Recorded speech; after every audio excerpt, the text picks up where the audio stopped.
Assalamualaikum warahmatullahi wabarakatuh. Waalaikumsalam warahmatullahi wabarakatuh. Ya, selamat pagi ya. Sepertinya baru baru beberapa orang yang ikut join di sini. Mungkin sambil menunggu temannya yang lain, silakan isi dulu daftar hadir yang ada di e-learning ya. Sambil kita tunggu temannya dulu ya. Beberapa mungkin yang belum hadir di sini. Silakan isi dulu daftar hadirnya.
Disproduse by klasifikasi yang dihasilkan melalui proses klasifikasi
ya.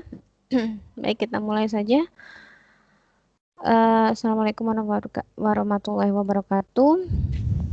Waalaikumsalam warahmatullahi wabarakatuh.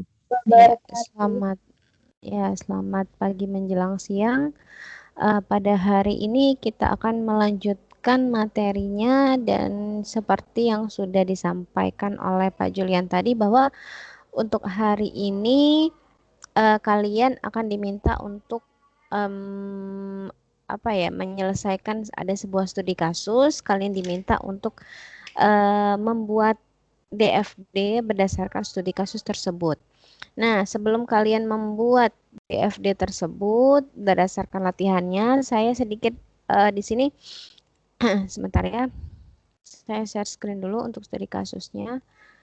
Studi kasusnya juga bisa dilihat di e-learning, sudah saya uploadkan juga ya. Di e-learning bisa dilihat studi kasusnya sudah diupload untuk tanggal hari ini ya, tanggal 8 April. Boleh bisa dilihat juga di sana. Baik, ini soalnya untuk studi kasusnya. Jadi Apotik Karya ingin membangun sebuah perangkat lunak yang memiliki fungsional sebagai berikut. Yang pertama, merekam semua data pembelian obat dari produsen, perusahaan farmasi. Kedua, merekam semua data tentang penjualan obat ke customer. Yang ketiga, membuat laporan tentang data pembelian dan penjualan obat. Nah, ini fungsional yang dimiliki oleh perangkat lunaknya. Jadi, mereka ceritanya tuh pengen membuat perangkat lunak, tapi fungsional yang ingin dimiliki oleh si apotek tersebut ada 3 ini. Yang pertama, merekam data pembelian obat ya, kemudian merekam penjualan dan juga membuat laporan. Nah, rincian dari setiap fungsional ini, yang pertama itu adalah mekanisme rekam data pembelian obat. Jadi yang nomor 1 ini adalah rinciannya. Mekanisme rekam data pembelian obat, misalnya yang pertama, petugas bagian stok obat mengentrikan data obat yang dibeli dari produsen. Jadi misalnya berapa banyak obat yang dibeli, obat apa saja yang dibeli, terus dimasukkan oleh bagian petugas ya. Bagian petugas menyimpan atau mengentrikan data obat yang dibeli. Kemudian simpan data obat ke dalam tabel stok obat. Jadi data obat yang dientrikan tadi disimpan di dalam tabel stok obat ya. Ada catatannya, data obat yang perlu disimpan. Jadi data apa saja yang perlu disimpan, yaitu adalah ID obatnya, nama obatnya, kelompok obatnya, misalnya kapan dibelinya, kemudian tanggal kadaluarsa, dibeli dari produsen mana, harga, dan banyak stoknya berapa. Jadi harga belinya berapa, banyak stoknya berapa. Jadi data-data yang perlu disimpan adalah ini. Jadi misalnya apotek kan beli obat dulu. Nah, untuk mekanisme rekam data pembelian obat itu dari produsen atau perusahaan farmasi, perusahaan obatnya, data-data yang tersimpan adalah data-data ini. Jadi petugas berapa banyak beli, misalnya obat A dia akan membeli sebanyak 100 buah, nanti petugas menyimpan data-data ID obat, nama obatnya, obat A tadi misalnya kelompoknya, kapan dibeli, kadaluarsa, nama produsennya dari mana, harga, dan banyak stoknya. Kemudian data yang disimpan obat-obat ini akan disimpan dalam tabel stok obat. Nah, kemudian setelah data obat disimpan, maka merekam semua data penjualan obat ke customer. Jadi kan dia menjual obatnya. Nah, mekanisme rekam data penjualan obat, di sini sudah ada. Yang pertama, petugas penjualan memilih tipe layanan penjualan. Jadi ada dua macam ya. Ada beberapa macam, yakni ada umum atau asuransi dan resep atau langsung. Jadi ada beberapa macam tipe penjualan atau tipe layanan. Ada umum, asuransi, dan resep atau langsung. Kemudian yang kedua itu petugas penjualan mengentrikan data transaksi penjualan meliputi data pasien, data resep, dan data penjualannya ya. Jadi dia memasukkan siapa saja pasiennya, nama pasiennya misalnya, kemudian resep yang dimasukkan, kemudian data penjualannya. Sistem akan menyimpan data transaksi penjualan ke dalam masing-masing tabel, yakni tabel pasien untuk pasien, tabel resep untuk data resep, dan tabel biaya untuk biaya. Jadi dari transaksi ini akan menyimpan ketiga buah tabel ya, tabel pasien, resep sama biaya.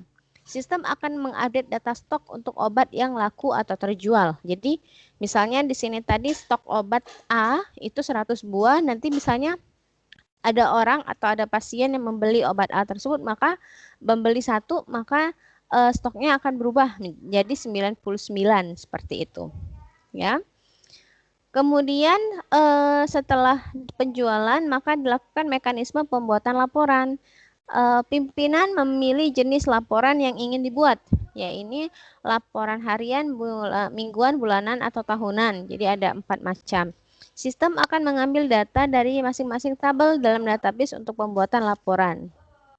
Sistem akan mengambil tabel dalam database untuk pembuatan laporan. Jadi beberapa tabel yang sudah tersimpan tadi diambil untuk membuat laporan. Terserah laporannya mau pilih laporan harian, mingguan, atau bulanan, atau tahunan gitu. Nah, tugas kalian adalah membuat DFD level 0, level 1, dan DFD level 2. Level 0 ini kayak konteks diagram ya. Level 1 sama level 2 kalau ada proses yang perlu di breakdown. Kalau nggak perlu ya nggak usah di level 2 kan, seperti itu. Ya, jadi tugasnya seperti ini. Untuk pengumpulannya, sebentar ya, saya lihat dulu. Sebentar ya.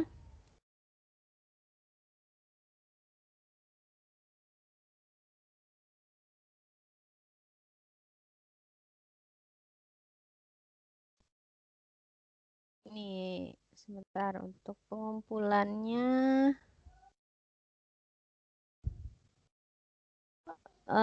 Itu 3 hari ya. Saya kasih waktu 3 hari sampai hari Sabtu.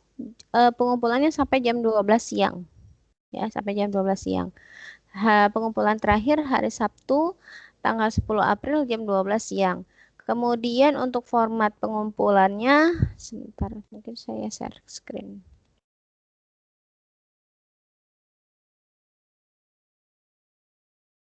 Ya, format pengumpulannya tipe filenya adalah PDF. Nama filenya nama kalian, tugas DFD tanggal 8 April. Contohnya misalnya seperti ini, Desti Rodia, tugas DFD 8 April.pdf seperti itu. Ini studi kasusnya yang soal yang tadi sudah ada di sini, sudah saya tambahkan di tugasnya. Oke, apakah ada pertanyaan dulu? Silakan. Jadi ini tugasnya individu ya, bukan per kelompok, tapi individu. Dikerjakan sendiri-sendiri. Silakan kalau ada pertanyaan. Jadi tugasnya membuat konteks diagram atau DFD level 0, DFD level 1, dan DFD level 2. Kalau ada yang perlu di breakdown. Silakan. Bu, saya mau tanya, Hmm? mengenai tugas ini apa hanya DFT-nya aja atau sama penjelasannya? Oke, karena di soal sepertinya hanya diminta dari deskripsi ya. Di atas buatlah DFD, jadi langsung DFD aja. Ya. Berarti langsung buat diagramnya aja, tapi Hmm. misalnya DFT level 0 gimana, level 1 gimana, gitu Bu.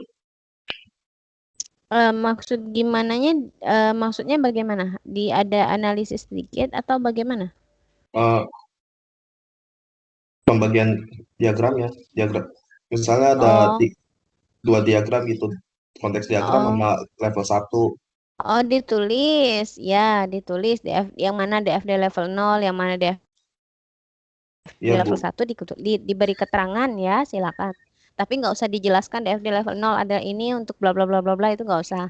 Tapi di keterangannya tetap ditulis. Yang mana DFD level 0, yang mana DFD level 1, yang mana DFD level 2, misalnya itu diberi keterangan. Ya, Oke, oke. Baik Bu, makasih ya Bu. ya. Ada lagi yang mau bertanya, silakan.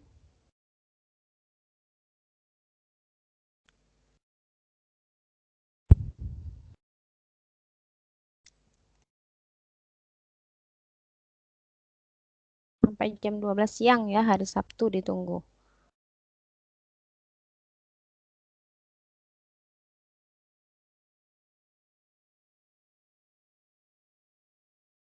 Ada lagi pertanyaan?